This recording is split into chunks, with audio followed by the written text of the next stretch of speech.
엄마, 이게 도대체 무슨 일이야? 세금이 4천만 원이라니. 65세의 박정숙 씨는 믿기지 않는 눈으로 국세청에서 온 봉투를 바라보았습니다. 평생 모은 돈 2억 원을 결혼을 앞둔 아들에게 신혼집 자금으로 보냈을 뿐인데 3개월 후 날아온 건 감사의 인사가 아니라 증여세 고지서였습니다. 미신고 가산세까지 포함해 납부해야 할 금액은 4천만 원. 내 돈을 내 아들한테 줬을 뿐인데 왜 세금을 내야 하죠? 그녀는 한참을 울었습니다. 자식의 미래를 위해 아껴온 돈이 세금 폭탄으로 돌아올 줄은 상상도 못했기 때문입니다.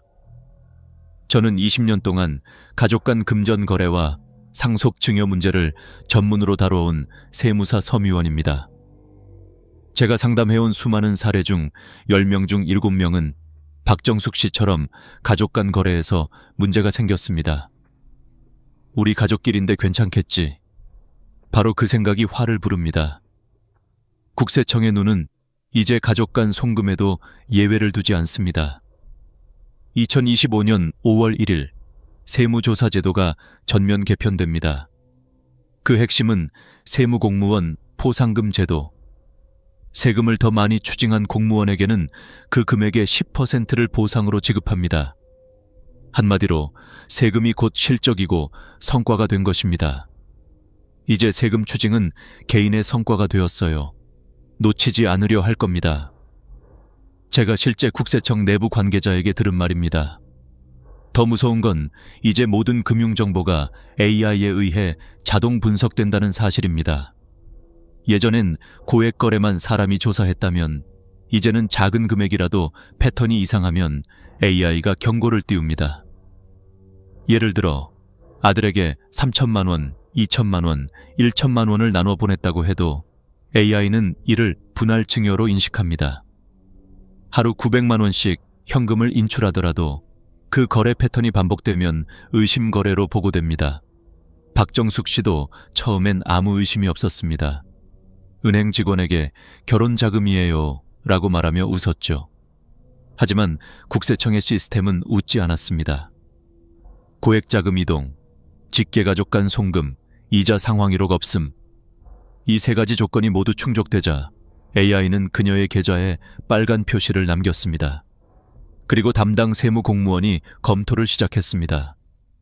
그녀가 받은 고지서에는 이렇게 적혀 있었습니다. 귀하가 2025년 2월 10일 자녀에게 송금한 금액은 상환계획이나 차용증이 확인되지 않아 증여로 판단됩니다. 가산세 포함 납부세액 4공천 1,000원. 그날 밤 박 씨는 잠을 이루지 못했습니다. 그냥 현금으로 줬으면 안 걸렸을까? 조금씩 나눠줬으면 어땠을까? 하지만 이미 늦었습니다. 세무조사 통지가 오면 이유 불문하고 입증 책임은 본인에게 있습니다.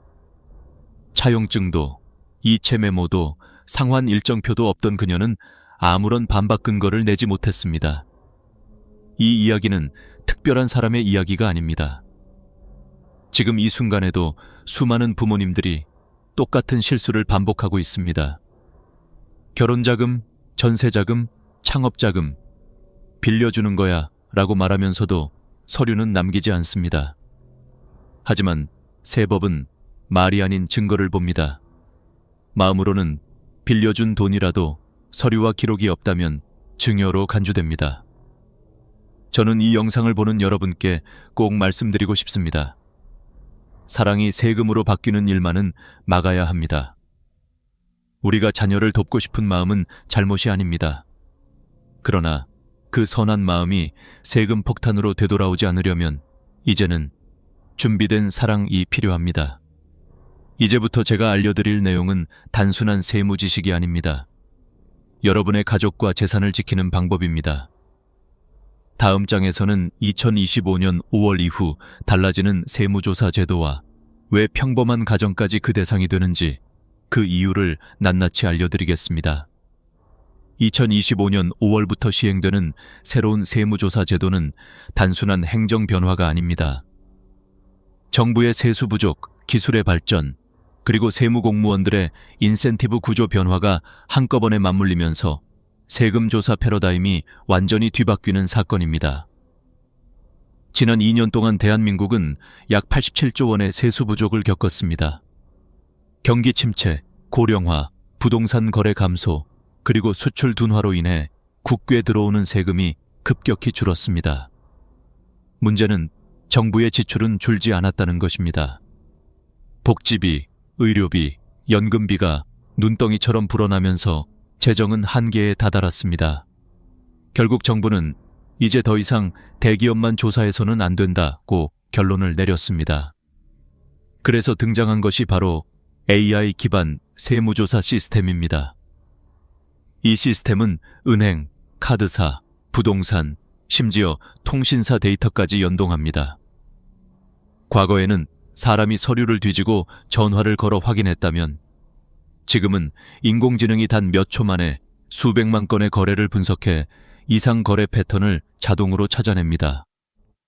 예를 들어 부모 계좌에서 자녀 계좌로 반복적으로 일정 금액이 송금된다면 AI는 이를 비정상 자금 이동으로 표시합니다. 아파트 계약 직전 대량의 현금이 입출금되면 그 즉시 상속 혹은 증여 가능성으로 분류됩니다. 이렇게 포착된 거래는 자동으로 세무공무원의 검토 리스트로 넘어갑니다. 그리고 올해부터 새로 도입된 가장 강력한 변화, 바로 세무공무원 포상금 제도입니다. 국세청 내부 지침에 따르면 세무공무원이 세금을 추가로 추징하면 그 금액의 10%가 포상금으로 지급됩니다. 연간 최대 2천만 원까지 받을 수 있죠. 예를 들어 어떤 공무원이 1억 원의 탈세를 적발하면 개인 포상금 1,000만 원이 그에게 지급됩니다. 이 제도가 도입되자 세무조사 분위기는 완전히 달라졌습니다. 예전에는 의심되지만 그냥 넘어가자던 사안도 이제는 확인해보자, 이게 내 실적이 된다로 바뀌었습니다. 부산의 한 세무공무원은 인터뷰에서 이렇게 말했습니다. 이제는 한 건이라도 더 찾아내야 합니다. 시스템이 자동으로 통보하니까 확인만 해도 성과가 쌓입니다. 즉, 예전처럼 서류 몇 장으로 넘어가던 시대는 끝났습니다. 세무조사는 이제 AI가 감시하고 사람이 검증하며 돈으로 보상받는 구조로 변했습니다. 그렇다면 이 변화의 파도는 누구에게 닿을까요? 대기업, 연예인, 고소득 전문직, 물론 그들도 여전히 조사 대상입니다. 하지만 이번엔 일반 가정이 주요 타깃입니다. 자녀 결혼자금, 전세보증금, 부모 병원비, 사업자금 지원 등 우리 일상 속에서 일어나는 가족 간 금전 거래가 새롭게 감시망에 들어왔습니다. 이유는 간단합니다. 세금을 피하기 가장 쉬운 루트가 가족 간 거래이기 때문입니다. 실제로 국세청 내부 보고서에 따르면 최근 5년간 탈루된 증여세 중 62%가 가족 간 거래에서 발생했습니다. 빌려준 돈이라고 주장했지만 차용증도 이자도 상환 계획도 없는 거래가 대부분이었습니다. 이제 국세청은 이런 거래를 더 이상 사적인 가족 문제로 보지 않습니다. AI 시스템은 다음의 5가지 패턴을 중점적으로 추적합니다. 1. 직계 가족 간 반복 송금. 2. 동일 금액 반복 입금. 3. 부동산 거래 전후 고액 현금 이동. 4. 미성년자 계좌, 자금 이동. 상환 이력 없는 차용 거래, 이 5가지 중 단 한 가지만 해당되어도 조사 대상으로 분류됩니다. 그리고 세무공무원은 AI가 포착한 그 거래 하나로도 포상금을 받을 수 있습니다. 즉, 이제는 내 돈인데 왜 세금을 내야 해? 라는 말이 통하지 않습니다. 세법은 감정이 아니라 증거로 판단하기 때문입니다. 국세청은 이미 가족 간 거래를 탈세의 사각지대가 아니라 조세정의의 최전선구로 보고 있습니다. 다음 장에서는 바로 이 가족 간 거래가 왜 위험한지, 그리고 어떤 패턴이 실제로 증여로 간주되는지를 구체적인 사례와 함께 알려드리겠습니다. 여러분의 선한 의도가 불법 증여로 변하는 이유, 그 진짜 메커니즘을 지금부터 하나씩 풀어드리겠습니다. 많은 분들이 이렇게 말합니다. 가족끼리 주고받은 건데 뭐가 문제예요? 부모가 자식 도와주는 게 당연하지 않나요? 맞습니다. 세법도 그것을 부정하지 않습니다. 하지만 문제는 사랑의 돈과 세법상의 돈은 다르게 계산된다는 것입니다. 마음은 선이었더라도 문서와 기록이 없으면 세법은 그 돈을 증여로 간주합니다. 국세청은 가족 간 거래를 가장 감시가 필요한 영역으로 지정했습니다. 그 이유는 단순합니다. 남에게는 영수증을 남기지만 가족에게는 남기지 않기 때문입니다. 그리고 그 허점을 이용한 탈세가 너무 많았기 때문이죠. 세법상 가족 간 자금 이동이 증여로 판단되는 대표적인 경우는 다음과 같습니다. 첫째, 이자도 상환 계획도 없이 송금한 경우입니다. 예를 들어 결혼자금, 전세보증금, 창업자금으로 5천만 원을 보냈다고 합시다. 빌려주는 거야 라고 말했더라도 이자율도 없고 언제 갚을지도 정하지 않았다면 국세청은 이 돈을 빌려준 돈이 아니라 준 돈으로 봅니다. 즉, 증여로 분류됩니다. 부산의 정미영 씨 사례가 대표적입니다.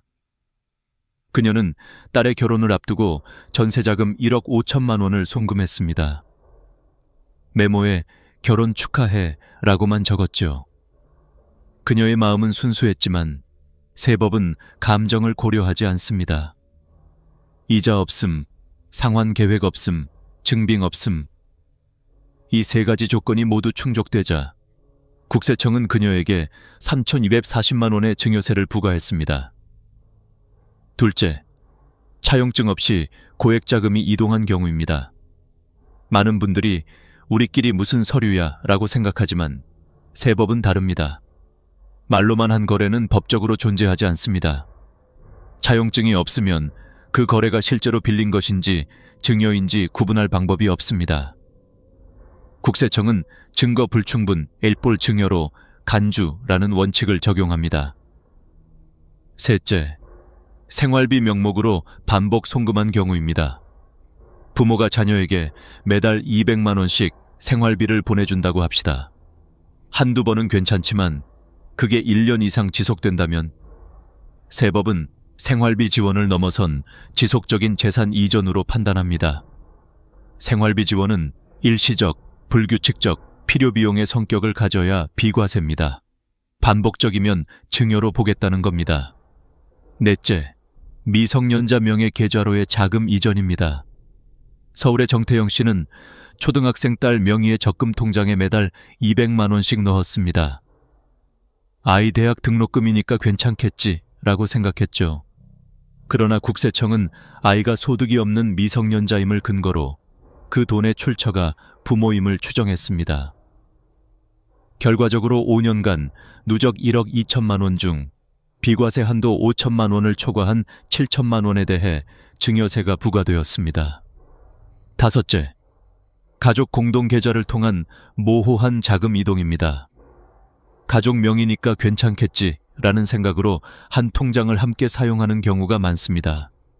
하지만 국세청 입장에서는 계좌 명의가 다르면 곧바로 타인 거래로 인식됩니다. 특히 배우자나 자녀 명의 계좌로의 입금은 소득 이전 또는 재산 이전으로 간주될 수 있습니다. 여기서 중요한 것은 금액의 크기가 아니라 패턴입니다. AI는 금액보다 패턴을 봅니다. 5천만 원 한 번 송금보다 매월 200만 원씩 2년 동안 보낸 것이 더 위험합니다. 금액은 작아도 반복되면 시스템이 이상 신호를 감지합니다. 또 하나 많은 분들이 착각하는 부분이 있습니다. 현금으로 주면 괜찮지 않을까? 아닙니다.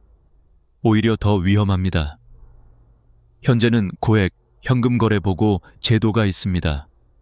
은행에서 하루에 1천만 원 이상 현금을 입금하거나 인출하면 그 정보가 자동으로 금융정보분석원 FEU에 보고됩니다. 그 데이터는 국세청과 실시간으로 공유됩니다. 현금도 더 이상 숨길 수 없는 시대입니다. 국세청은 특히 고령자 계좌에서의 반복 송금에 주목하고 있습니다. 65세 이상 계좌에서 자녀나 손자 계좌로 일정 금액이 주기적으로 이동하면 이는 상속증여, 사전 분산으로 해석될 수 있습니다. 즉, 아직 돌아가시지 않았지만 상속세를 피하려는 시도로 간주될 수 있다는 겁니다. 결국 가족 간 금전 거래에서 가장 큰 위험은 사랑에 의존하는 거래입니다. 세법은 감정이 아닌 증거를 봅니다. 국세청의 데이터는 사람의 마음을 읽지 못합니다. 그들은 단지 숫자와 패턴만을 봅니다. 이제 중요한 질문이 남았습니다. 그럼 가족끼리 돈을 주고받을 때 도대체 어떻게 해야 안전한가? 다음 장에서는 세금 폭탄을 피하기 위한 3가지 핵심 원칙, 차용증 작성, 실제 상환 흐름, 증빙 관리를 구체적으로 알려드리겠습니다. 여러분의 돈이 사랑이 아닌 세금으로 사라지지 않게 하는 가장 확실한 방법입니다. 지금부터 말씀드릴 내용은 단순한 법 조항이 아니라 수천만 원을 지키는 현실적인 생존법입니다. 제가 세무 현장에서 20년간 수백 명의 가족을 만나면서 느낀 결론은 하나였습니다. 문서를 남긴 사람은 살아남고 그렇지 않은 사람은 세금을 낸다. 그만큼 세법은 감정보다 기록을 중시합니다. 이제 그 핵심 3가지 원칙을 하나씩 살펴보겠습니다. 첫째, 차용증을 반드시 작성하라.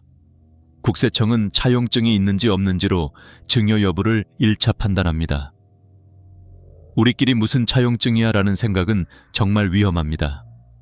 차용증이 없다는 건 돈을 빌린 증거가 없다, 1증여라는 뜻이기 때문입니다. 차용증을 쓸 때는 다음 3가지가 중요합니다. 1금액 표기, 반드시 숫자와 한글 병기.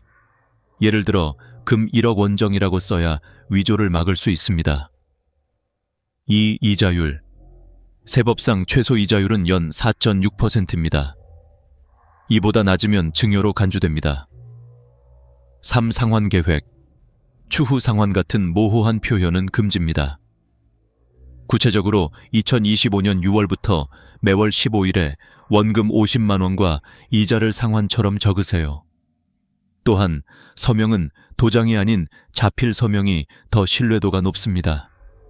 양측이 같은 장소, 같은 날짜에 서명했다는 증거를 남기면 더 좋습니다. 가능하다면 공증을 받으세요. 세무조사 때 공증 서류는 법적 완전한 증거로 인정됩니다. 둘째, 실제 돈의 흐름을 만들어라. 국세청은 서류보다 행동의 증거를 더 중시합니다. 아무리 완벽한 차용증이 있어도 실제로 이자나 원금을 갚지 않았다면 그건 위장 거래로 간주됩니다. 서울 강서구의 이경수 씨는 아들에게 사업자금 1억 5천만 원을 빌려줬습니다. 공증된 차용증도 있었고 연 4.6%의 이자율도 명시되어 있었습니다. 처음 2개월 동안은 아들이 매월 정확히 이자를 송금했습니다. 하지만 이후 사업이 어려워지면서 이자 송금이 중단되었습니다. 결국 2년 뒤 국세청은 22개월간 이자 납부 내역 없음을 이유로 증여세 3,200만 원을 부과했습니다. 반면 부천의 강정희 씨는 비슷한 상황에서 달랐습니다. 아들이 어려워져도 강 씨는 이렇게 말했습니다. 전액은 못 보내도 좋으니 5만 원이라도 이자를 송금해라. 이체 메모에는 3월 이자 일부 송금이라고 적었습니다. 원금 상환이 어려워지자 상환 계획 변경 약정서를 새로 작성했습니다. 1년 차는 이자만, 2년 차부터 분기별 30만 원씩 상환. 이 약정서에는 날짜와 서명이 있었고 변경 사유도 명시했습니다. 2년 뒤 세무조사를 받았을 때 강 씨는 정상적인 대여 거래로 인정받았습니다. 이 사례는 하나의 진리를 보여줍니다. 꾸준히 갚는 척이 아니라 실제로 돈이 오갔다는 기록이 있어야 한다. 셋째, 증빙 자료를 체계적으로 관리하라.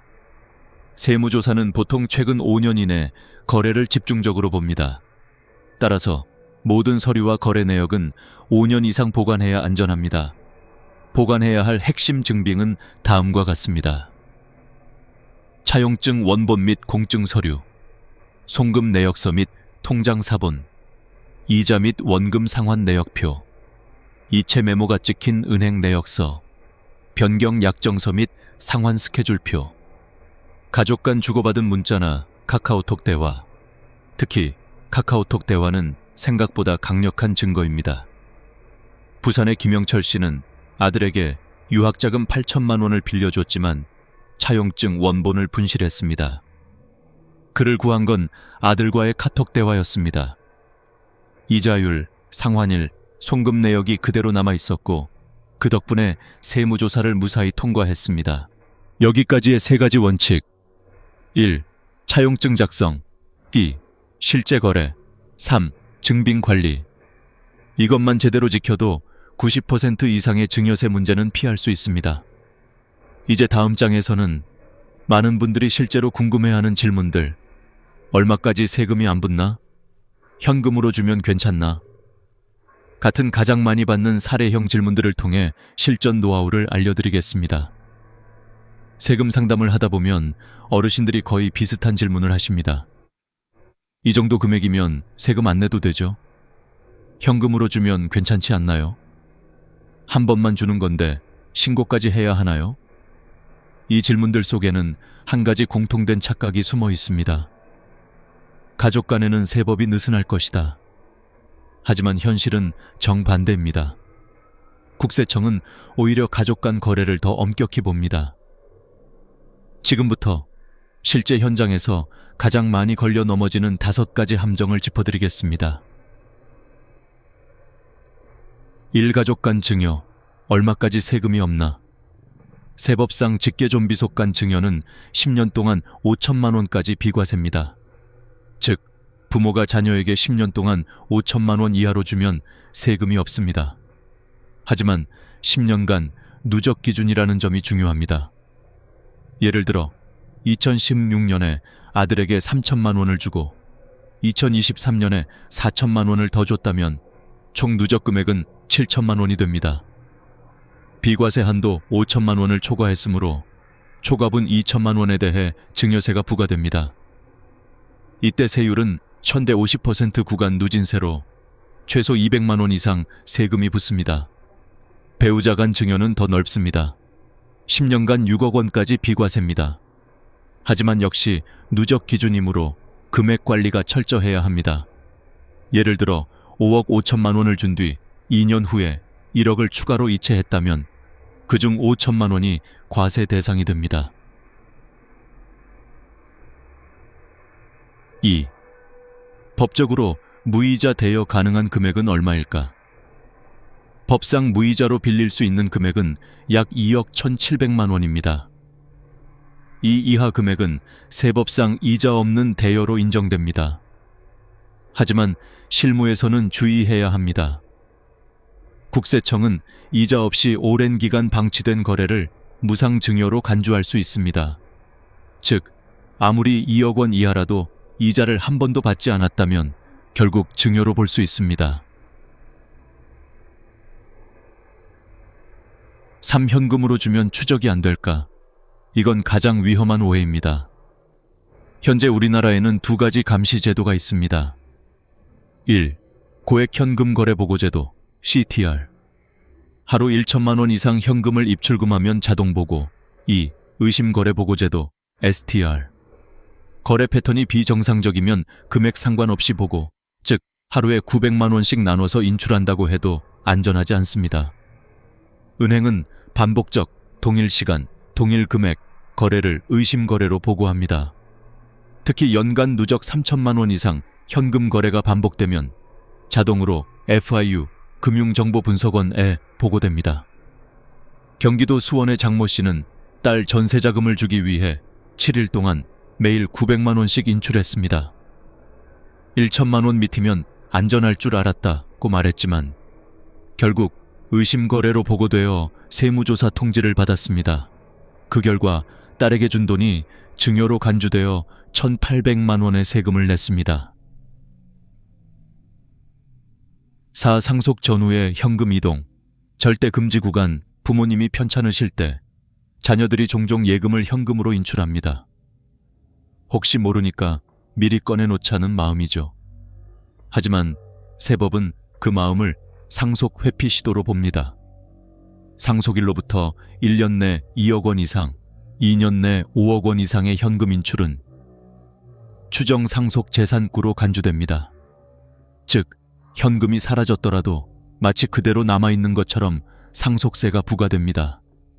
실제 현금이 없더라도 세금은 반드시 나옵니다. 5. 계좌 말고 현금이면 안전하다는 착각의 결말. 국세청은 이미 금융 데이터와 AI 분석 시스템을 결합했습니다.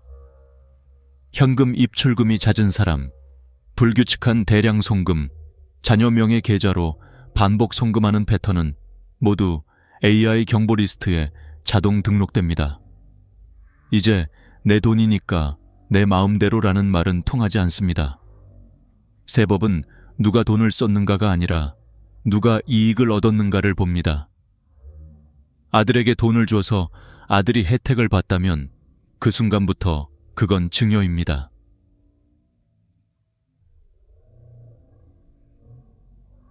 이 모든 예시를 통해 알 수 있는 결론은 단 하나입니다. 기록 없는 돈은 사랑이 아니라 세금이다. 어떤 선한 의도도 증거 없이는 세법에서 인정되지 않습니다. 국세청은 이제 가족 간 거래도 투명한 금융 거래로 보고 있습니다. AI가 감시하고 사람은 확인하며 시스템이 과세하는 시대. 결국 준비한 사람만이 돈을 지킬 수 있습니다. 다음 장에서는 실제로 국세청이 AI를 통해 어떻게 데이터를 추적하는지 그 보이지 않는 감시 시스템의 작동 원리를 파헤쳐 드리겠습니다. 당신의 계좌가 어떤 기준으로 조사 대상이 되는지 그 메커니즘을 아시면 세금을 피하는 길이 보입니다. 이제 국세청은 더 이상 사람의 눈으로 세무조사를 하지 않습니다. 모든 조사는 AI와 빅데이터로 시작됩니다. 여러분의 통장, 카드, 부동산, 차량, 현금 거래까지 모든 금융 흐름이 실시간으로 분석되고 있습니다. 2025년 5월부터 본격 시행되는 AI 기반 세무 추적 시스템은 이상거래 자동 감지 IRS-AI라는 이름으로 운영됩니다.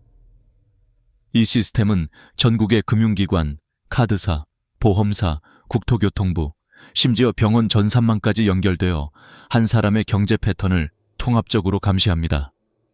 예를 들어 부모 계좌에서 아들 계좌로 2천만 원이 이체되고 이후 아들의 부동산 계약금으로 동일 금액이 사용되면 AI는 그 즉시 증여 의심 거래로 분류합니다. 이 모든 과정은 단 0.8초 만에 자동으로 처리됩니다. 또한 AI는 금액보다 패턴을 봅니다. 예전에는 고액 거래만 조사했지만 이제는 정기적 반복적 상호, 교차 송금이 포착되면 자동 경보가 울립니다. 즉, 부모와 자식이 서로 송금한 금액이 일정한 주기와 규칙성을 가진다면 그건 단순한 생활비가 아닌 자금 이동으로 간주됩니다.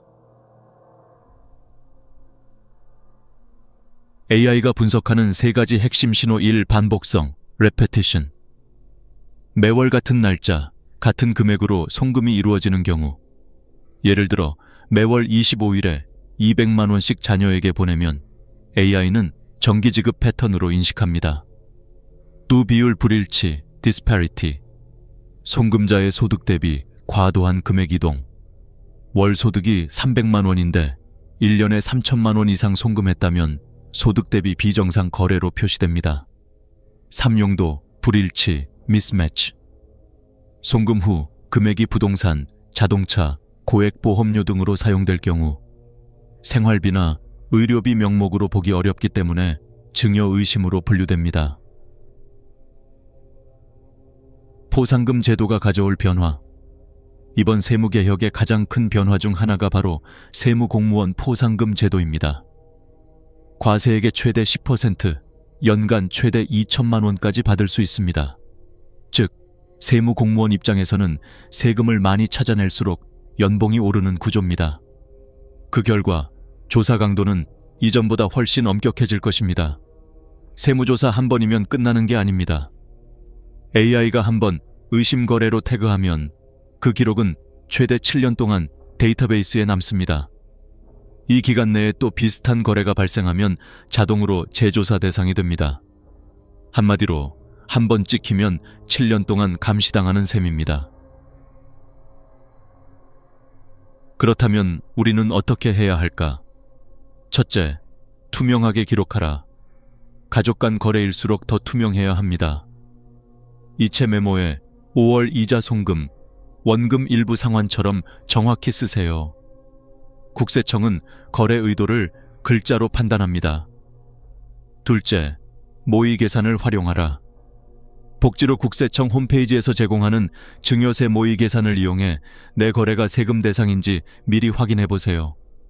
예상 금액이 나와도 포기하지 마시고 세무서에서 정확히 상담받는 것이 훨씬 유리합니다. 셋째, 미리 신고하라. 차라리 신고하고 세금을 내는 것이 나중에 가산세와 조사 스트레스 받는 것보다 낫습니다. 신고하면 가산세가 면제되고 국세청이 추가로 조사할 가능성도 거의 사라집니다. 세상은 이미 AI 세무 시대로 들어섰습니다.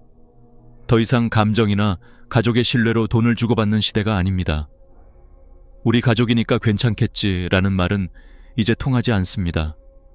준비하지 않으면 사랑의 선물이 세금 폭탄이 됩니다. 지금이라도 차용증을 쓰고 거래를 기록하고 필요하다면 전문가와 상담하세요. 여러분의 돈을 지키는 가장 확실한 보험은 기록과 투명함입니다. 다음 마지막 부분에서는 지금 당장 실행해야 할 구체적인 행동 계획과 세무조사 대비 체크리스트를 정리해 드리겠습니다. 이 부분을 숙지하시면 어떤 조사에도 흔들리지 않을 겁니다. 혼자의 끝에서 묻는다. 당신은 지금 살고 계신 그 집에서 혼자 죽을 준비가 되어 있습니까? 이 한마디는 나의 오랜 경험에서 나온 질문이다. 병원에서 수많은 사람을 보내드리며 나는 한 가지 공통점을 봤다. 준비되지 않은 이별, 준비되지 않은 혼자. 우리는 누구나 누군가와 함께 늙어가기를 꿈꾸지만 통계는 냉정하다. 대한민국 70세 이상 인구의 3명 중 1명은 이미 혼자 산다. 그중 절반 이상은 일주일에 한 번도 대화를 나누지 않는다. 나는 이런 숫자를 보고 단순히 슬프다고만 느끼지 않았다. 그건 예고였다. 언젠가 우리 모두가 마주하게 될 현실의 경고였다. 어느 날 78세의 한 환자가 내게 말했다. 선생님, 사람은 죽는 게 무섭지 않아요. 혼자 죽는 게 무서운 거지. 그 말이 내 가슴에 오래 남았다. 그의 목소리는 담담했지만 눈빛은 이미 절벽 끝에 서 있었다. 병실엔 늘 TV 소리만 가득했고 전화는 거의 울리지 않았다. 그는 내가 진료하는 동안에도 손을 꼭 쥐고 있었다. 누군가의 온기를 느끼고 싶었던 것이다. 그리고 나는 생각했다. 우리가 정말 두려워하는 건 죽음이 아니라 잊히는 것일지도 모른다고. 이 시대의 문제는 노인 인구 증가가 아니다. 진짜 문제는 관계의 사라짐이다. 아파트 문이 닫히면 세상과의 연결도 닫힌다. 건강한 사람조차 고립되면 병이 시작된다. 심리학자들이 말하길 외로움은 담배 하루 15개 비보다 해롭다. 실제로 고립된 노인은 그렇지 않은 사람보다 조기 사망률이 50% 높다. 나는 이 수치를 볼 때마다 그 뒤에 숨은 얼굴들을 떠올린다. 벽을 바라보며 혼잣말을 하는 노인, 3일 만에 발견되는 시신, 문틈으로 새어나오는 냄새가 이웃의 경고가 되는 현실. 그것이 우리가 피하고 싶은, 그러나 준비하지 않으면 맞이하게 될 미래다. 많은 사람들이 이렇게 말한다. 나는 자식이 있으니까 걱정 없어. 하지만 그 말이 얼마나 위험한 착각인지 나는 수없이 봐왔다. 자식의 집에서 방 한 칸 얻어 눈치 보며 사는 부모, 요양원에서 매달 한 번 오는 전화에 기대는 어르신, 그리고 무엇보다 나중에 생각하자라는 말로 시간을 흘려보내는 이들. 준비는 그렇게 사라진다. 준비하지 않는다는 건 결국 누군가의 손이 닿지 않는 곳에서 끝을 맞이한다는 뜻이다. 나는 오늘 이 영상을 보는 여러분에게 솔직히 묻고 싶다. 지금 혼자 있을 때 무섭지 않습니까? 하지만 이 두려움은 부끄러운 게 아닙니다. 오히려 시작입니다.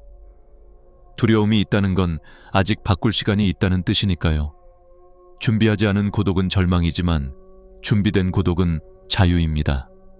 혼자 살아도 외롭지 않은 삶, 그것은 운이 아니라 설계입니다. 이제부터 제가 들려드릴 이야기는 단순한 경고가 아닙니다. 바로 우리 세대가 앞으로 어떤 선택을 해야 하는가에 대한 지도입니다. 누군가는 산속의 고요 속에서 무너지고, 누군가는 화려한 시설 속에서 사라지고, 또 누군가는 작은 복지관 옆에서 새 삶을 시작했습니다. 이 세 사람의 이야기를 들으면 여러분은 반드시 스스로에게 묻게 될 겁니다. 나는 어떤 혼자가 될 것인가? 그 답을 찾기 위해 우리는 먼저 외로움의 실체를 마주해야 합니다. 그건 감정이 아니라 구조입니다. 인간은 관계 속에서 존재합니다. 연결이 끊어지면 존재도 희미해집니다. 오늘 나는 그 연결을 되찾는 첫걸음을 함께 걷고자 합니다. 이 이야기를 끝까지 듣는다면 여러분은 더 이상 혼자 늙는다는 것을 두려워하지 않게 될 겁니다. 왜냐하면 혼자라는 말 속에도 여전히 함께 살아갈 방법이 숨어 있으니까요. 산속의 자유는 감옥이었다.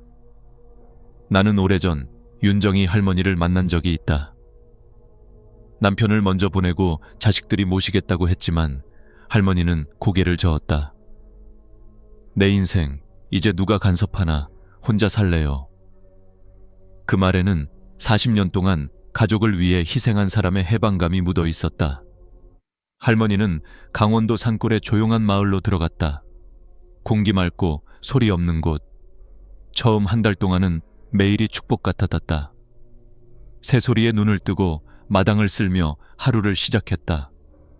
그때 할머니의 얼굴엔 오랜만에 자유라는 단어가 머물러 있었다. 하지만 그 자유는 길지 않았다. 석 달이 지나자 산의 고요함이 점점 무게로 변했다. 말 한마디 건넬 리가 없었다. 마트까지 차로 40분, 편의점은커녕 이웃집 불빛조차 멀었다. 할머니는 처음엔 그런 정막이 좋다고 했다. 그러나 어느 날부터인가 자신이 내는 숨소리조차 낯설게 들렸다. 텃밭을 가꾸며 흙냄새를 맡아도 마음이 메말랐다. 내 목소리가 점점 사라지는 것 같아요. 할머니는 나에게 그렇게 말했다. 그 후 어느 겨울밤이었다. 눈이 내리던 날 할머니는 갑자기 가슴 통증을 느꼈다. 손이 떨렸고 전화기를 찾는데 10분이 걸렸다. 119에 전화를 걸고도 구급차가 오기까지 50분이 걸렸다. 그 긴 시간 동안 할머니는 침대에 누워 천장을 바라봤다. 그리고 속삭였다. 이렇게 혼자 죽는구나. 다행히 그날은 심근경색 전조 증상이었고 목숨은 건졌다. 하지만 마음속에 무언가가 꺾였다. 그날 이후 할머니는 매일 해가 지면 불안해졌다.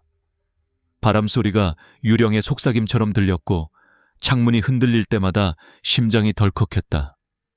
그녀는 다시 서울로 돌아왔다. 병원에서 나를 만났을 때 할머니는 담담히 말했다. 혼자 사는 건 괜찮았어요. 근데 혼자만 있는 건 견딜 수가 없더라고요. 그 말은 내 머릿속에서 오래 울렸다. 혼자 사는 것과 혼자 남는 것은 다르다. 전자는 선택이지만 후자는 버림이다. 인간은 물리적으로 혼자 있어도 마음은 연결되어야 살아있다. 할머니의 이야기는 단지 한 사람의 실패담이 아니다. 그것은 우리 모두의 미래가 될 수 있는 경고다. 나는 요즘 산속에 집을 짓는 이들을 종종 본다. 조용한 삶, 자연 속의 여유를 꿈꾸지만 그곳엔 인간의 온기가 없다.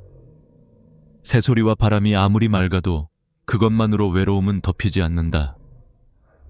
고립은 자연이 아니라 관계의 부재에서 온다. 심리학자들은 고립 상태가 지속되면 뇌의 해마 부위가 위축되고 판단력과 기억력이 떨어진다고 말한다. 사람의 대화와 접촉이 줄면 세로토닌이 감소하고 불안 호르몬이 증가한다. 즉, 혼자 있는 시간이 길어질수록 인간은 자신을 잃어버린다. 나는 윤정이 할머니를 통해 자유의 착각을 배웠다. 자유는 아무도 간섭하지 않는 것이 아니라 나를 이해해주는 누군가가 존재하는 공간에서 시작된다. 할머니는 산속의 고요를 택했지만 그곳엔 대화도 웃음도 위로도 없었다. 결국 그 자유는 감옥이었다. 우리는 종종 혼자 사는 용기를 미화한다. 하지만 용기란 고립을 견디는 게 아니라 관계를 다시 맺으려 노력하는 힘이다. 진짜 자유는 혼자 있을 수 있는 공간이 아니라 외로워질 때 손 내밀 수 있는 거리에서 자란다. 할머니가 마지막으로 남긴 말이 있다. 이젠 마당이 아니라 사람이 보고 싶어요. 그 한 문장이 나에게 큰 울림을 줬다. 산보다 사람, 조용함보다 대화, 자유보다 연결. 그것이 우리가 정말 찾아야 할 삶의 방향이다. 안전한 감옥, 실버타운의 진실. 김동수 할아버지는 68세였다. 아내를 암으로 떠나보낸 뒤 처음엔 괜찮다고 했다. 나는 정리 잘하는 사람이야. 혼자서도 살 수 있어. 하지만 몇 달이 지나자 허전함이 집안을 가득 메웠다. 자식들은 걱정스레 말했다. 아버지, 이제 실버타운 들어가세요. 혼자 계시면 위험해요. 그 말은 사랑이었지만 동시에 권유이자 결정이었다. 그렇게 할아버지는 평생 모은 돈 중 5천만 원을 내고 고급 실버타운에 입주했다. 처음 2달은 천국 같았다. 식사 시간마다 따뜻한 밥이 나왔고 병원도 바로 옆이었다. 청소도, 빨래도, 심지어 약 복용 시간까지 관리해주는 시스템. 이렇게 편할 수가 있나? 할아버지는 처음엔 감탄했다. 그러나 반년이 지나자 이상한 공허함이 찾아왔다. 모든 게 완벽하게 돌아가는데 그 속에서 자신이 점점 사라지는 느낌이었다. 아침 7시 기상, 8시 조식, 10시 체조, 12시 점심, 2시 프로그램, 6시 저녁, 9시 취침. 모든 것이 정해져 있었다. 스스로 선택할 여지가 없었다. 심지어 그날의 식단도, 대화 주제도, 웃음의 타이밍조차 규칙 안에 있었다. 어느 날 할아버지는 거울을 보며 중얼거렸다. 나는 살고 있는 건가, 관리받고 있는 건가? 그 말은 가벼운 농담처럼 들렸지만 사실은 절규였다. 실버타운은 안전했다. 그러나 그 안전함이 그를 점점 투명하게 만들었다. 같은 옷, 같은 표정, 같은 대화. 그곳에는 젊은 사람의 웃음소리도 아이들의 울음소리도 없었다. 하루 종일 들리는 건 TV의 뉴스와 약 이름뿐이었다. 그 속에서 살아있다는 감각이 희미해졌다. 사람들은 편리함을 얻었지만 대신 스스로의 의지를 잃었다. 인간은 스스로 결정할 때 존재감을 느낀다. 그러나 실버타운의 구조는 그런 자유를 차단했다. 의사로서 나는 그와 같은 노인들을 많이 만났다. 그들의 공통점은 불안이 아니라 무감각이었다. 외로움보다 더 위험한 건 감정을 느끼지 못하는 상태다. 사람은 위험을 감지해야 피한다. 하지만 감각이 사라지면 그저 조용히 멈춘다. 그게 바로 안전한 죽음이다. 김동수 할아버지는 어느 날 결심했다. 나는 죽기 위해 여기 온 게 아니야. 그리고 계약금을 포기하고 그곳을 나왔다. 그날 그는 내게 말했다. 선생님, 실버타운은 편했어요. 근데 살아있다는 느낌이 없었어요. 그의 눈빛은 오히려 환하게 빛났다. 그는 다시 동네 슈퍼에서 물건을 사고 버스 정류장에서 낯선 이와 인사를 나누며 시장에서 물건값을 흥정했다. 그렇게 불편함이 돌아오자 삶도 돌아왔다. 이 이야기를 듣고 나는 깊이 생각했다. 우리는 편리함을 행복으로 착각한다. 하지만 노년의 행복은 시스템 속이 아니라 관계 속에서 피어난다. 인간의 뇌는 새로운 자극을 받을 때 살아난다. 의학적으로도 매일 같은 루틴은 뇌의 전두엽 활동을 둔화시킨다. 반대로 새로운 사람, 새로운 환경은 신경세포의 연결을 강화한다. 그래서 안전한 환경보다 살아있는 관계가 건강을 지킨다. 나는 이런 말을 자주 한다. 당신이 오늘 한 번이라도 누군가에게 인사했다면 당신의 뇌는 여전히 젊습니다. 김동수 할아버지는 그 사실을 몸으로 증명했다. 그는 완벽한 시설을 버리고 불완전한 삶을 택했다. 그리고 그 선택이 그를 다시 사람답게 만들었다. 우리는 종종 돌봄을 받는 걸 행복이라 생각하지만 진짜 행복은 관계 안에서 돌봄을 나누는 것이다. 누군가에게 의지하는 것이 아니라 서로를 기억하는 것이다. 실버타운은 안전했지만 기억이 사라진 곳이었다. 거기엔 매일 누군가 떠났고 그 빈자리를 아무도 말하지 않았다. 그 침묵이 진짜 고독이었다. 김동수 할아버지는 지금 작은 월세방에서 혼자 산다. 하지만 그는 매일 마트 직원에게 인사하고 공원 벤치에서 이웃과 차를 나눈다. 이게 내 세상이지. 그는 웃으며 말했다. 나는 그를 보며 깨달았다. 혼자 살아도 세상과 연결되어 있다면 인간은 결코 혼자가 아니다. 복지관 근처의 기적 박순옥 할머니는 71세였다. 남편과 사별한 후 아무도 모르게 오랫동안 혼자 살 준비를 해왔다. 누구에게 기대면 언젠가는 실망하게 되니까요. 그녀는 그렇게 담담히 말했다. 하지만 그녀의 혼자됨은 윤정희 할머니나 김동수 할아버지와 달랐다. 그녀는 혼자였지만 결코 고립되지 않았다.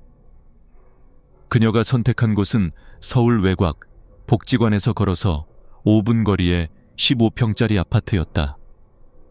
크지도 작지도 않은 공간.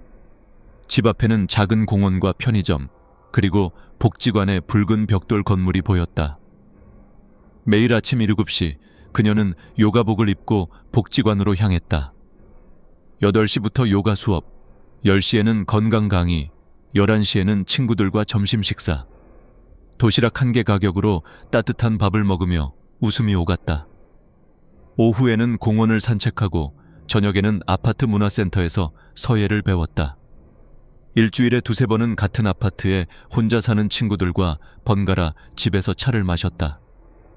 혼자 살지만 외롭진 않아요. 그녀는 그렇게 말했다.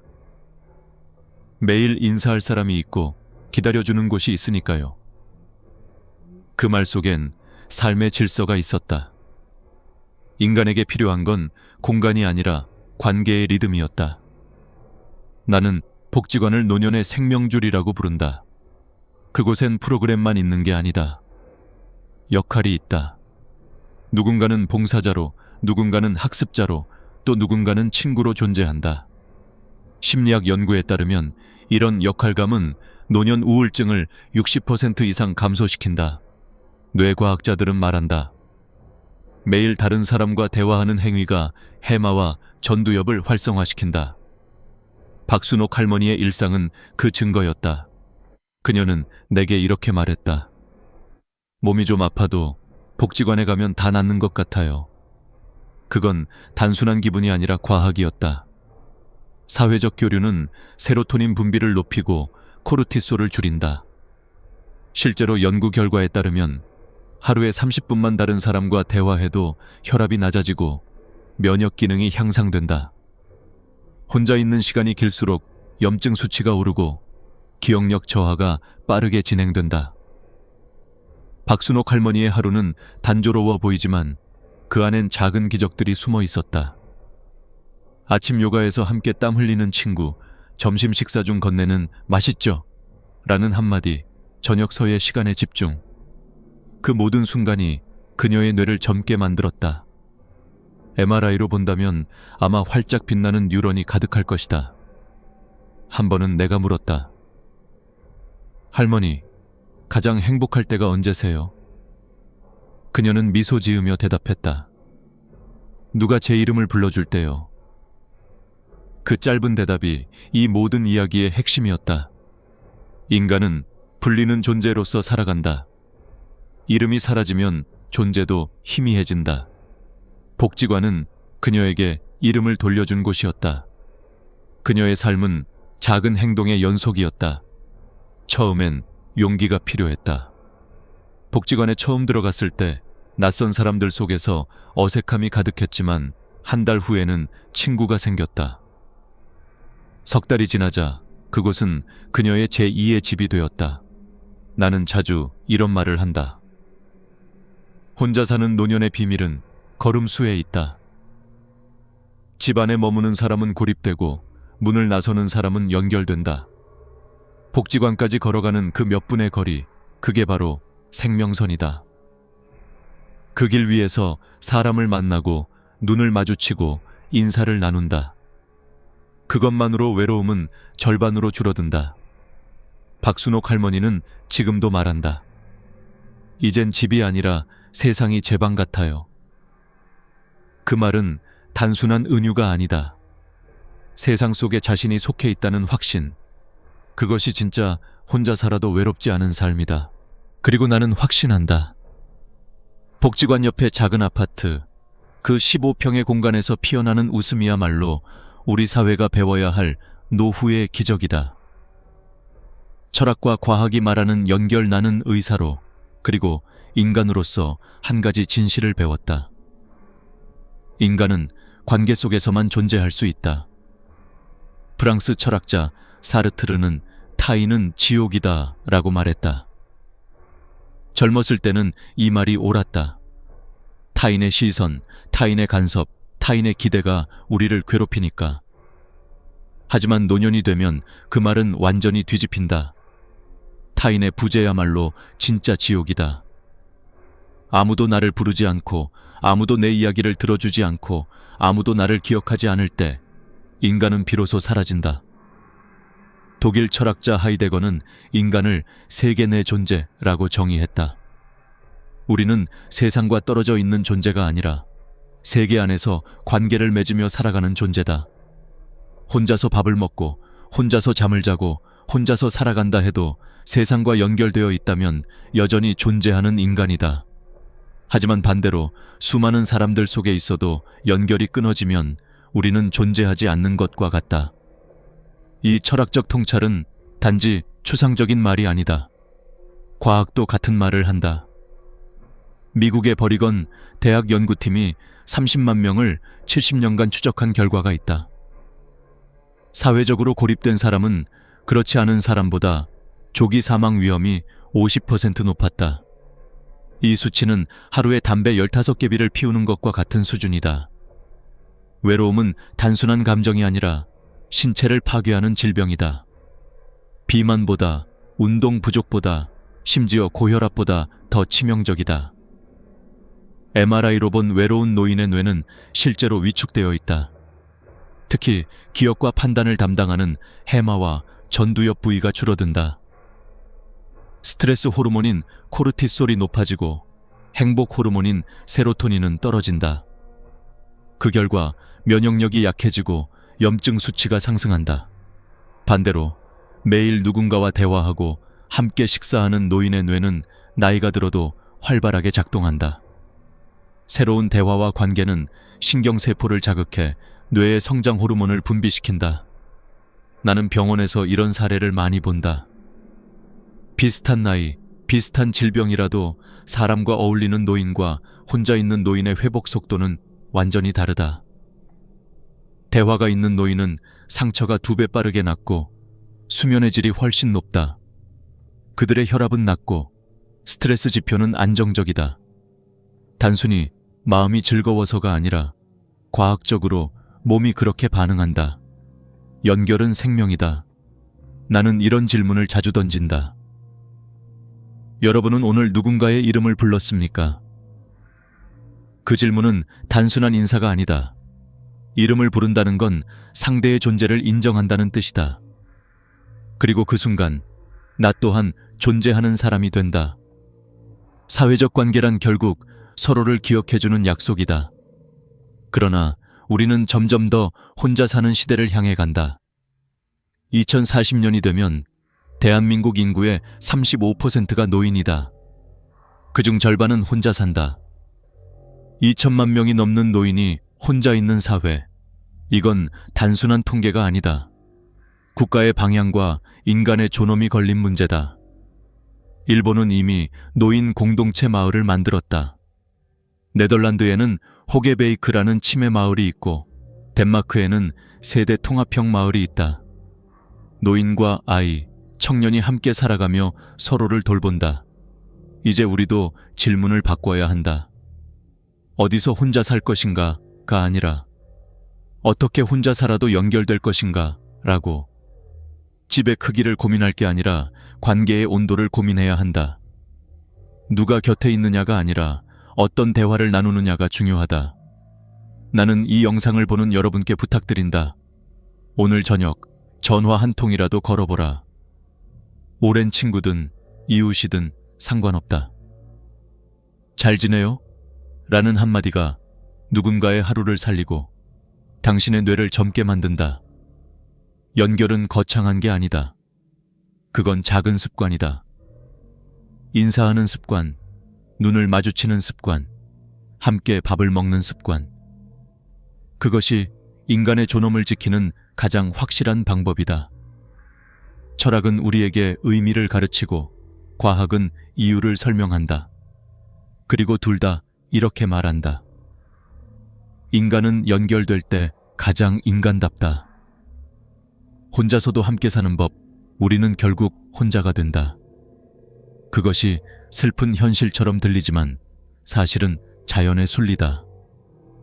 중요한 건 혼자가 되는 순간을 피하는 것이 아니라 혼자서도 연결될 수 있는 방법을 찾는 것이다. 내가 수많은 노년을 진료하고 상담하며 지켜본 결과 행복한 노년은 크거나 화려한 집에서 만들어지지 않는다. 오히려 작고 단순하지만 따뜻한 관계가 흐르는 곳에서 피어난다. 그래서 나는 여러분께 새송이의 노후의 꽃을 소개하고 싶다. 이미 말씀드린 3가지. 하지만 오늘은 조금 더 깊이 들여다보자. 첫 번째 꽃은 복지관 근처의 작은 아파트다. 이건 단순히 위치의 문제가 아니다.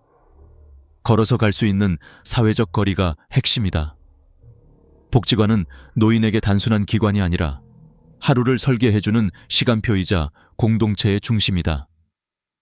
아침 요가, 점심 식사, 오후 교양 수업, 그리고 누군가와 마주치는 인사.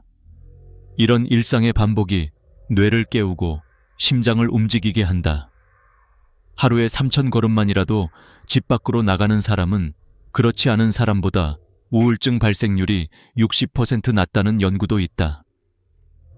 인간은 걷는 동안 생각하고 세상과 호흡한다.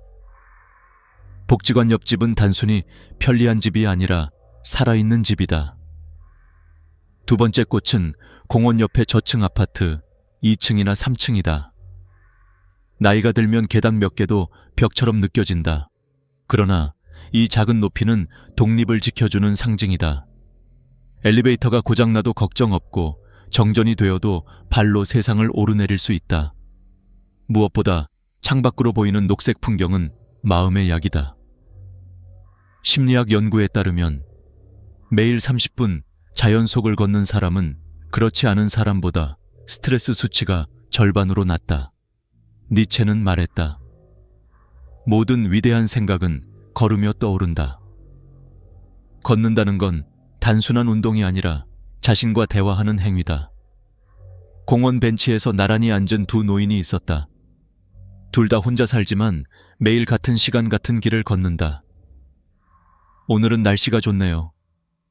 어제보다 다리가 덜 아프시죠? 이런 사소한 대화가 그들의 하루를 지탱한다. 관계란 그런 것이다. 거창하지 않지만 그 덕에 하루를 버틸 수 있다. 세 번째 꽃은 자녀와 도보 10분 거리의 집이다. 가까우면서도 독립적인 거리. 이건 단순한 부동산 전략이 아니라 철학이다. 독일 철학자 쇼펜하우어는 고슴도치 딜레마를 이야기했다. 서로 너무 가까우면 찔리고 너무 멀면 얼어 죽는다. 부모와 자식의 관계도 같다. 같은 집에 살면 서로 상처받고 너무 멀면 서로 잊힌다. 10분 거리, 그것이 사랑의 거리다. 필요할 땐 금방 달려갈 수 있고 일상은 각자 지킬 수 있다. 이 거리에는 존중이 있다.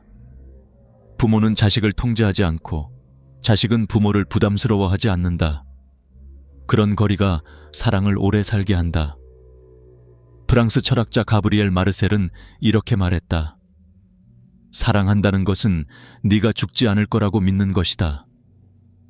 가까운 곳에서 서로의 안부를 확인할 수 있는 삶, 그것이 진짜 효도이자 서로를 지키는 방법이다. 이제 여러분께 묻겠다. 이 세 가지 중 어떤 삶을 선택하시겠습니까? 복지관 근처의 집, 공원 옆의 집, 아니면 자녀와 10분 거리의 집. 어느 것이든 정답은 없다. 중요한 건 생각이 아니라 실행이다. 지금 바로 인터넷을 켜서 당신이 사는 지역의 복지관을 검색해보라. 근처 아파트의 시세를 살펴보고 직접 걸어보라. 공원의 길을 걸으며 벤치에 술을 세워보라. 자녀와 커피 한잔하며 미래를 솔직히 이야기해보라. 준비는 거창하지 않다. 그것은 발걸음 하나, 전화 한 통, 대화 한 번에서 시작된다. 혼자 사는 노년이 두렵지 않다. 준비되지 않은 노년이 두려운 것이다. 준비된 혼자살이는 자유다. 고립이 아니라 선택이고 외로움이 아니라 평화다. 삶의 마지막 10년을 기다림이 아닌 살아있음으로 채우기 위해서는 지금 행동해야 한다. 이 영상을 보고 있다면 지금이 바로 그 첫걸음이다. 당신이 혼자서도 웃을 수 있는 세상, 당신의 이름이 잊히지 않는 삶, 그것이 우리가 함께 만들어야 할 미래다. 오늘 영상이 마음에 닿았다면 댓글에 적어주세요. 나는 준비하겠습니다. 그리고 구독과 좋아요를 눌러주시면 이 이야기는 계속될 것입니다. 나는 약속드립니다. 당신이 혼자 살아도 외롭지 않은 그날까지 나는 함께 걷겠습니다. 당신의 노후가 존엄하고 평온하길 진심으로 바랍니다. 통장에 돈이 있으면 기초연금을 못 받는다. 이 말 정말 사실일까요? 수십 년을 성실하게 일하며 모은 노후 자금이 오히려 내 발목을 잡는다는 이야기를 처음 들었을 때 나 역시 믿기지 않았습니다. 하지만 현실은 달랐습니다. 전국 곳곳에서 돈이 있어서 연금을 못 받는 어르신들이 한둘이 아니었습니다. 그렇다면 정말 통장에 돈이 있으면 방법이 없는 걸까요? 아닙니다. 방법은 있습니다.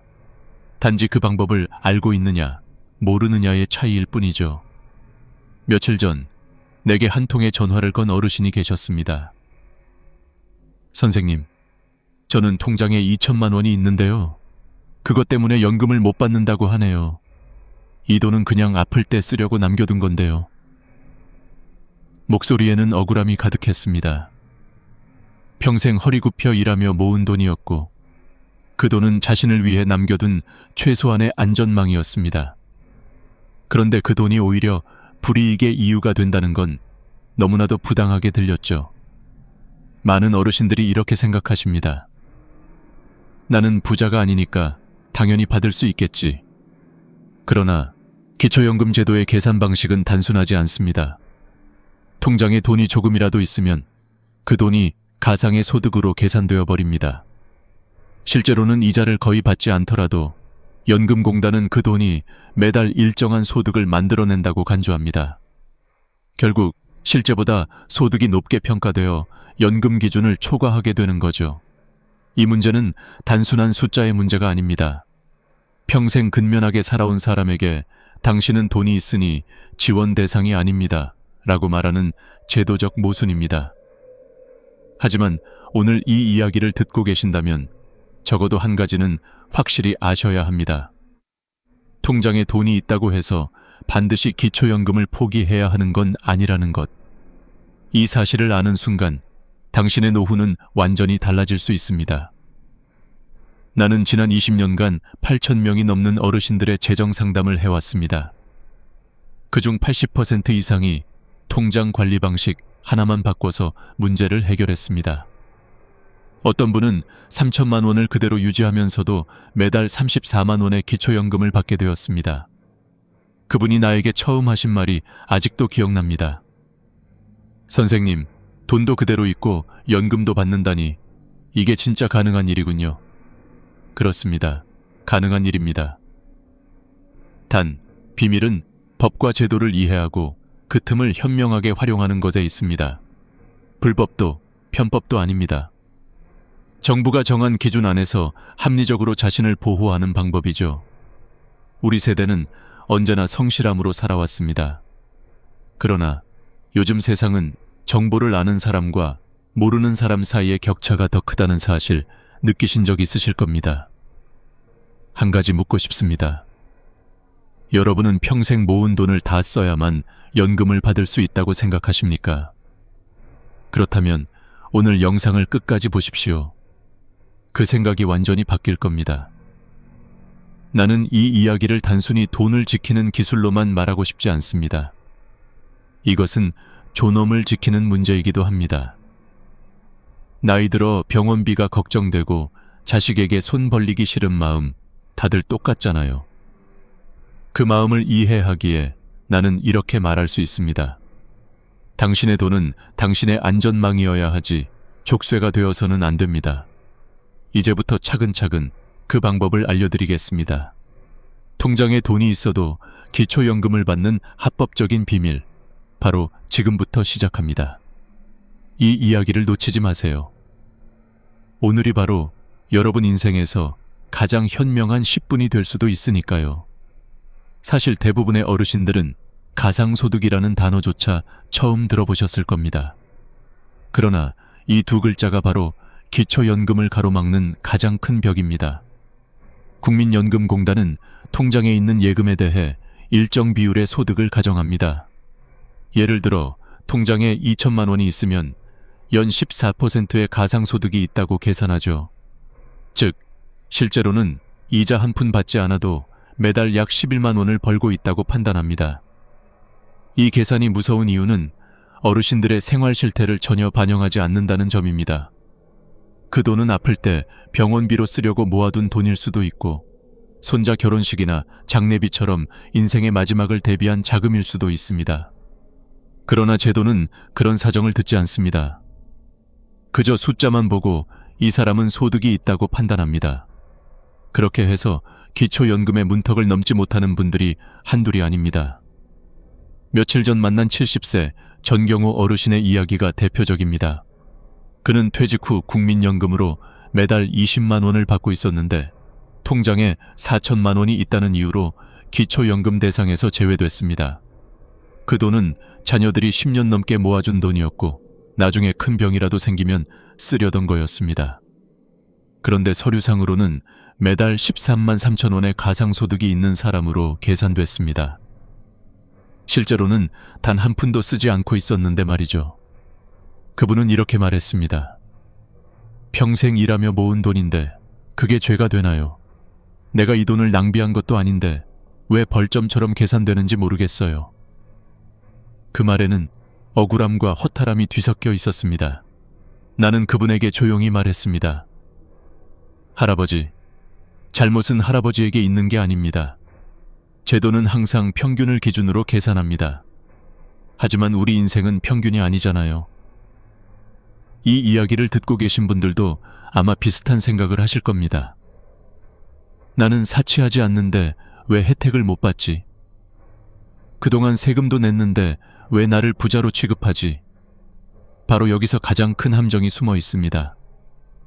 제도는 자산의 형태를 기준으로 판단하지 그 돈의 목적을 묻지 않습니다.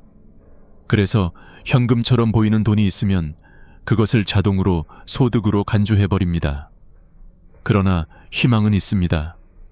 바로 이 함정을 이해하면 그 틈에서 벗어날 방법이 생기기 때문입니다. 제도가 틀린 게 아니라 우리가 그 제도의 작동 방식을 몰랐던 것뿐입니다. 어떤 제도든 기준을 이해하고 대응하면 합법적으로 혜택을 받을 수 있습니다. 나는 상담을 하며 늘 이런 말을 합니다. 제도는 차가운 숫자지만 그 숫자를 읽는 사람의 마음은 따뜻해야 합니다.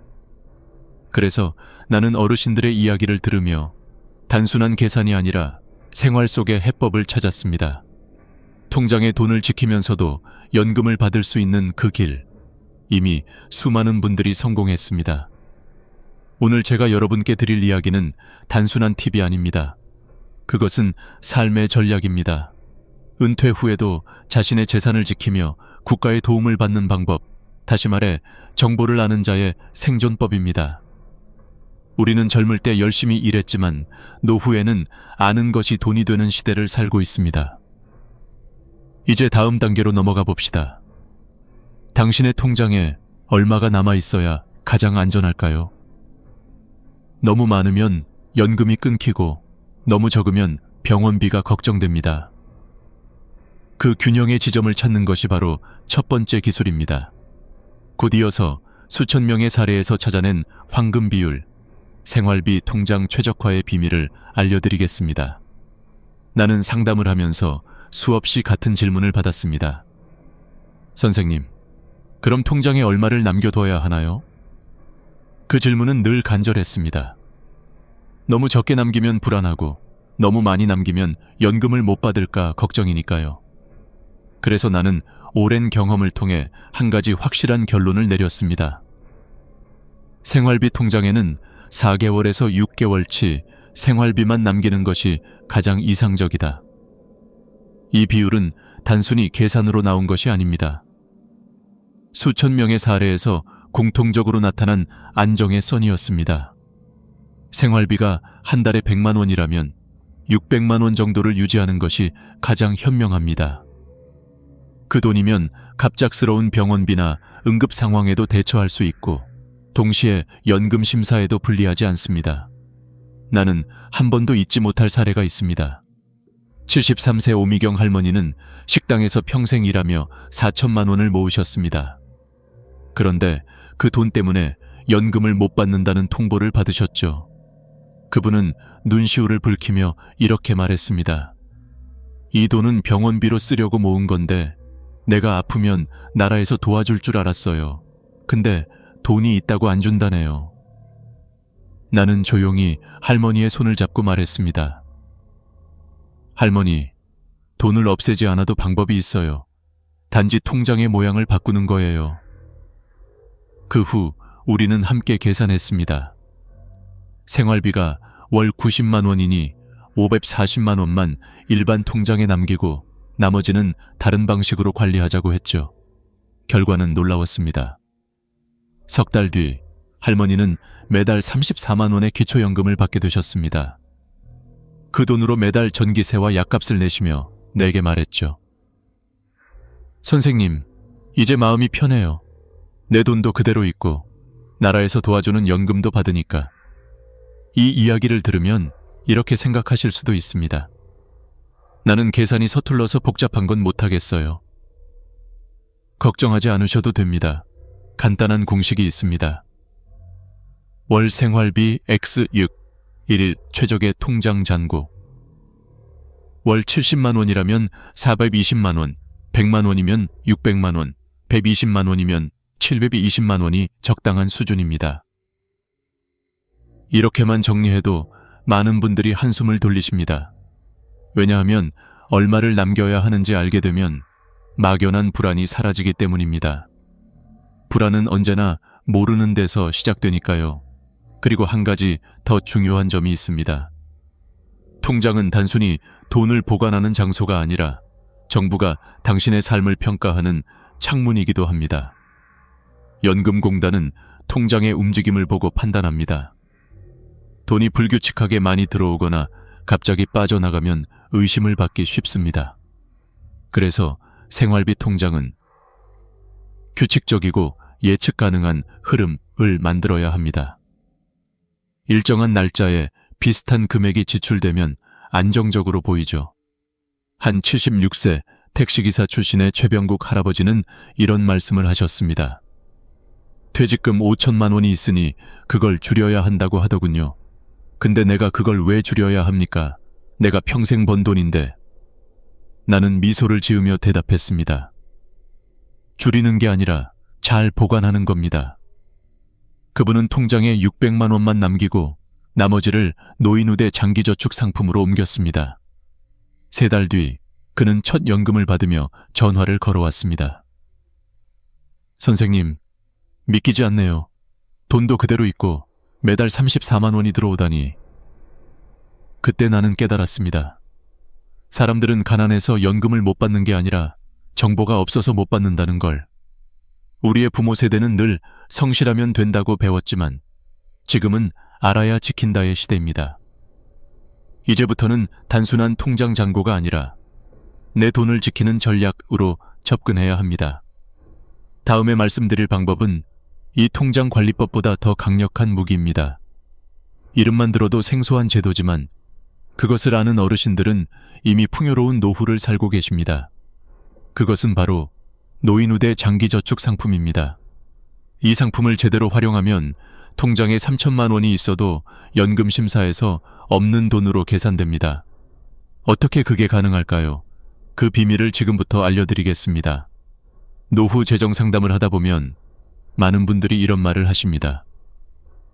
은행에 오래 다녔지만 이런 상품이 있는 줄 몰랐어요.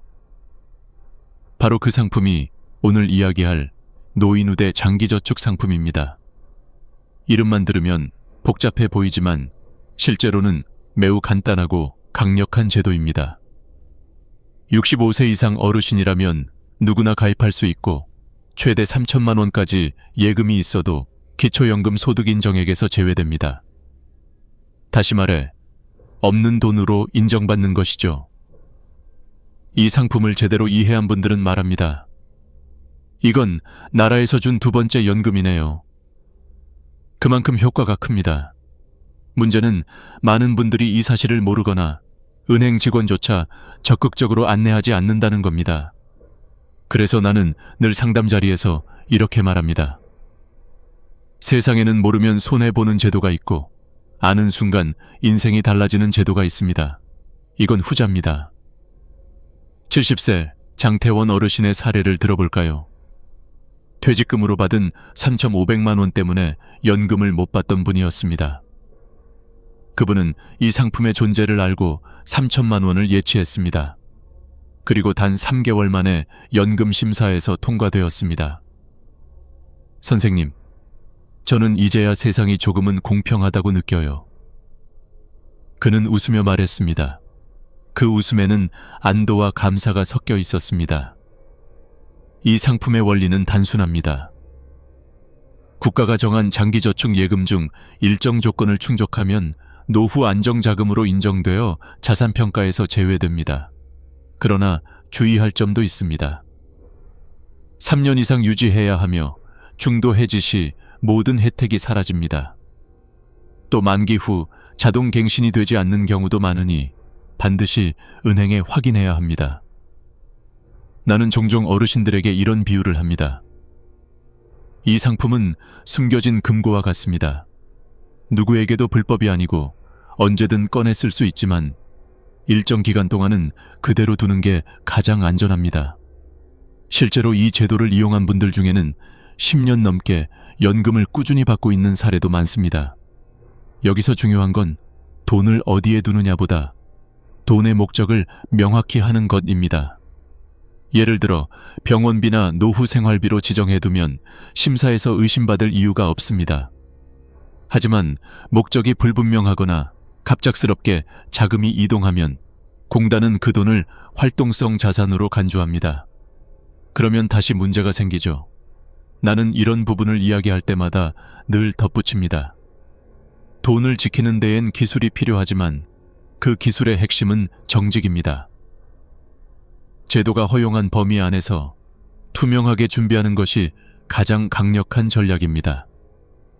불법은 단기적 이익을 줄 수 있지만 결국 모든 것을 잃게 만듭니다. 반면 합법적인 정보와 전략은 평생의 안정이 됩니다. 어느 날 상담소로 오신 68세 김윤자 할머니는 내게 이렇게 물었습니다. 선생님, 이렇게까지 해야 하나요? 그냥 포기하면 속 편하지 않을까요? 나는 잠시 생각하다가 웃으며 대답했습니다. 할머니, 포기란 돈이 없을 때 하는 게 아닙니다. 방법이 없을 때 하는 겁니다. 근데 지금은 방법이 있잖아요.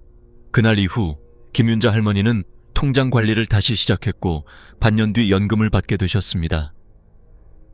그분이 내게 보낸 편지의 한 문장이 아직도 마음에 남습니다. 내 인생에서 제일 잘한 일은 포기하지 않은 거였어요. 그 문장을 읽으며 나는 다시 한번 확신했습니다.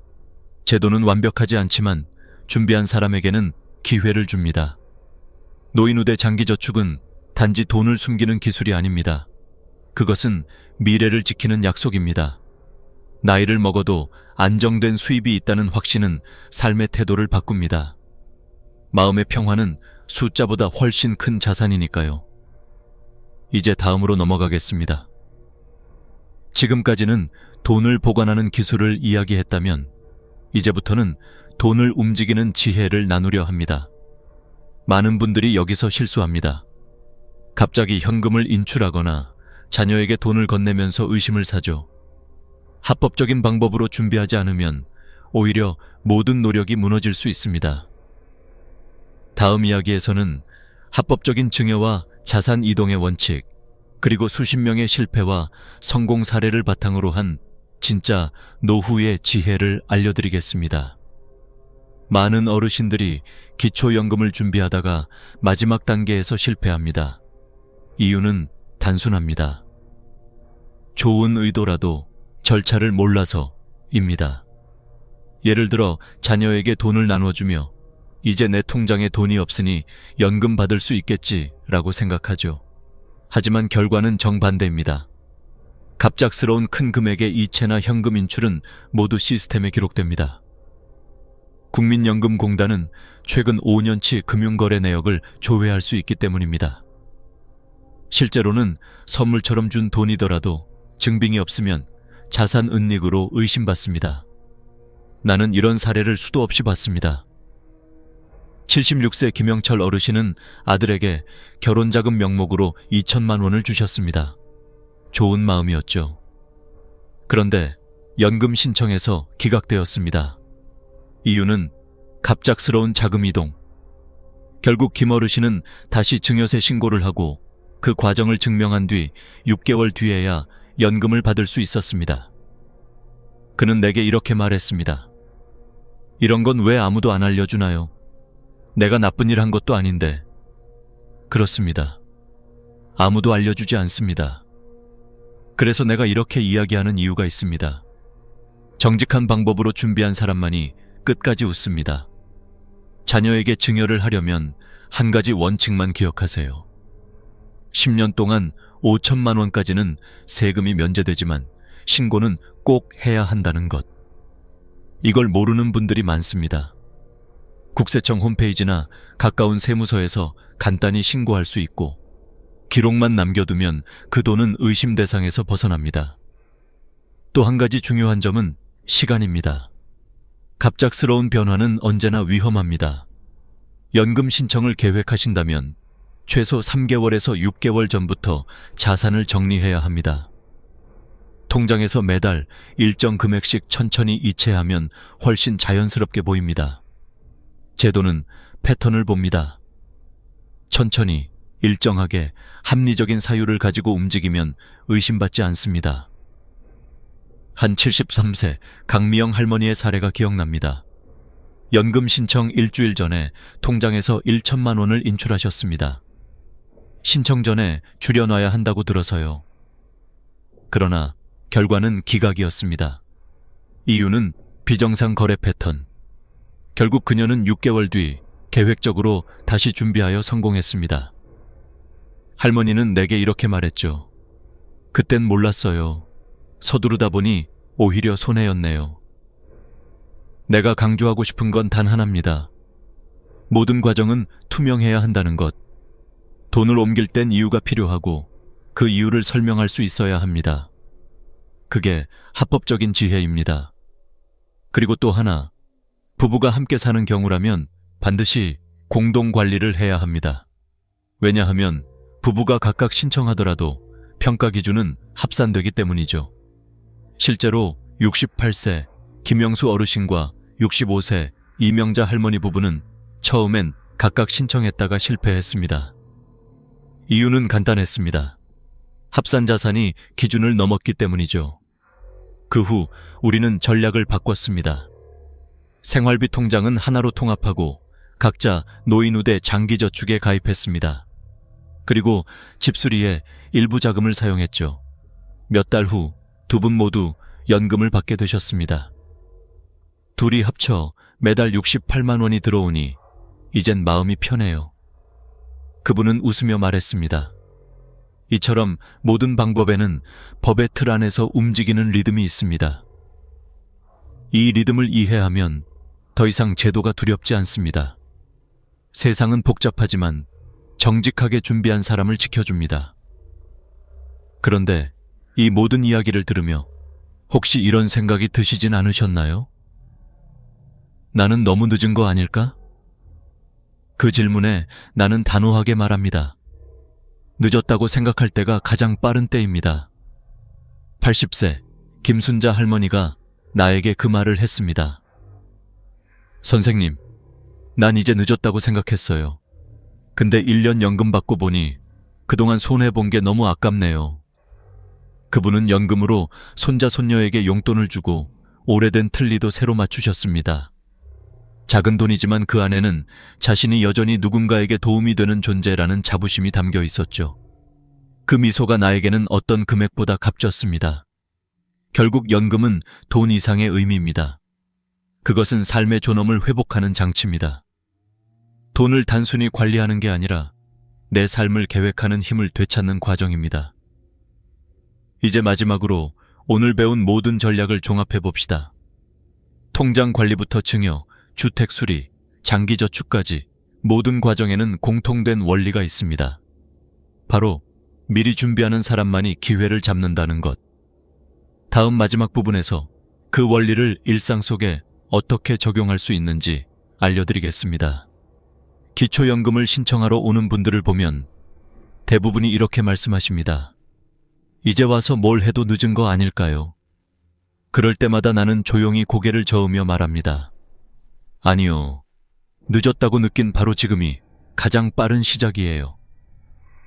나는 87세 한영숙 할머니를 기억합니다.